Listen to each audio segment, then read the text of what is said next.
જય સીતારામ, જય માતાજી. સ્વાગત છે તમારો મારી આજની રેસીપી વિડીયોમાં.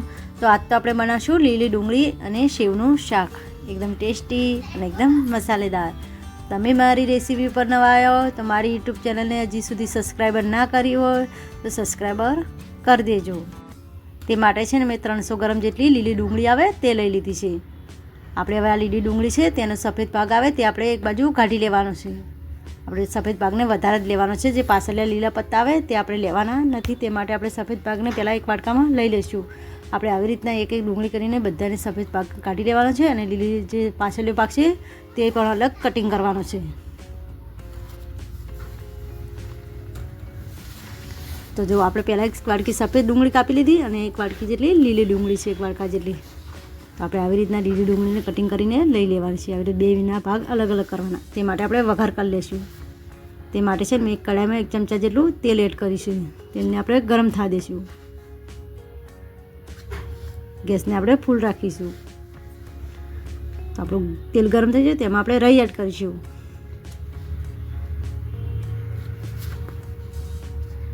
અડધી ચમચી આપણે જીરું એડ કરીશું. રાઈને જીરાને આપણે સારી રીતે ફૂટવા દઈશું. તેની અંદર આપણે 10 જેટલી લસણની કળીઓ લીધી કટિંગ કરેલી તે બધી અંદર એડ કરીશું. અડધી ચમચી હિંગ એડ કરીશું.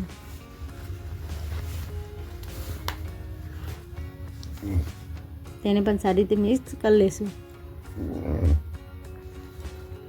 7 જેટલા આપણે મીઠા લીમડાના પાણી એડ કરીશું.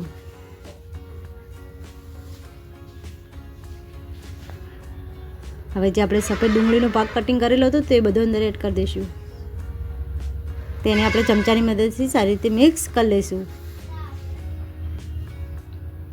તેને આપણે ઢક્કન ઢાંકીને 2 થી 3 મિનિટ સુધી થવા દઈશું.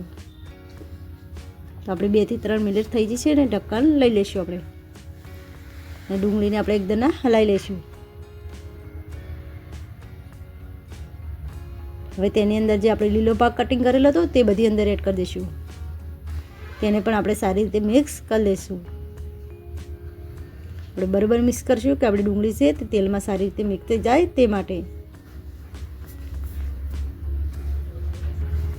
ફરીથી ઢક્કન ઢાંકીને થવા દઈશું એટલે કે આપણે પીસ તૈયાર કરી લઈશું. તે માટે છે મેં લસણની ચટણી બનાવેલી તે લઈ લીધી છે. તેમાં આપણે અડધી ચમચી હળદર એડ કરીશું. સ્વાદ મુજબ મીઠું એડ કરીશું. 1 ચમચી આપણે તીખું મરચું એડ કરીશું. અડધી ચમચી ધાણા જીરું પાવડર એડ કરીશું. હવે તેમાં આપણે છાશ એડ કરીશું. આપણે છાશ જેમ બને ખાટી આવે તે લેવાની છે. આપણે છાશ ખાટી રાખશું તો આપણો શાકનો ટેસ્ટ બહુ મસ્ત આવશે અને ખાવામાં પણ બહુ ટેસ્ટી લાગે છે. આપણે પીસને આવી રીતે સારી રીતે મિક્સ કરી લઈશું. આપણે બરાબર મિક્સ કરશું કે આપણી ચટણી છે તે સારી રીતે મિક્સ થઈ જાય તે માટે. આપણે જરૂર પડે તો છાશ વેડવાની છે અને આપણે આવી રીતે મિક્સ કરી જઈશું. બરાબર મિક્સ કરવાની છે કે આપણે મરચુંને છે ચોંટી ના જાય તે માટે આપણે આવી રીતે બરાબર મિક્સ કરી લઈશું.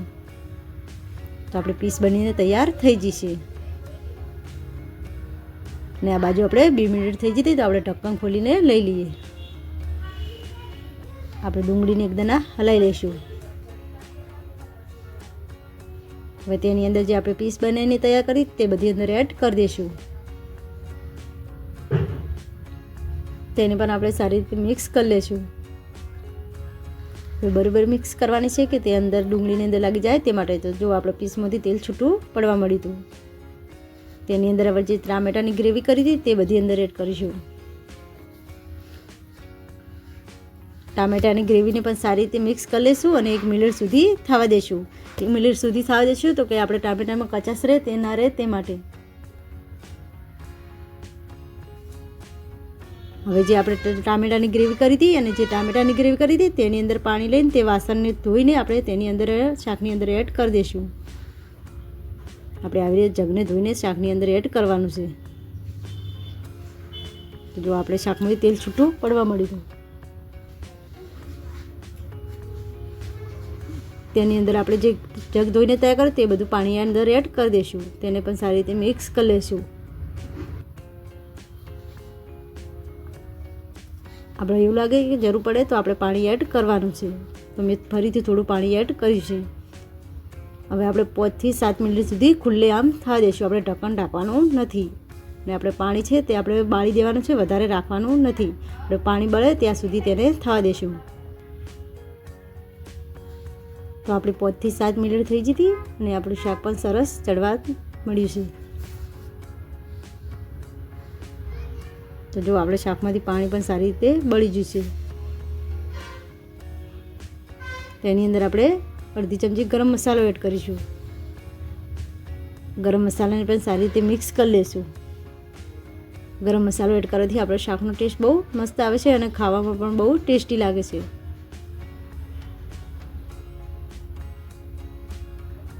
હવે તેની અંદર આપણે જે તીખી સેવ આવે તે લીધી તે બધી અંદર એડ કરી દઈશું.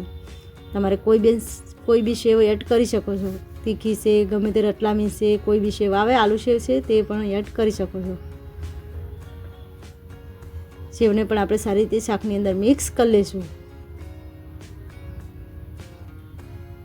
આપણે છે ને હંમેશા સેવને તરત નાખવાની નથી શાક વઘારો એવી રીતના આપણે છે ને સેવને હંમેશા શાક ચડી રહેવા થાય પછી આપણે પાછળથી જ એડ કરવાની છે કે આપણી સેવ છે તે ગળી ના જાય તે માટે. હવે આપણે તેની ઉપર આપણે લીલા ધાણા હતા તે અંદર એડ કરીશું.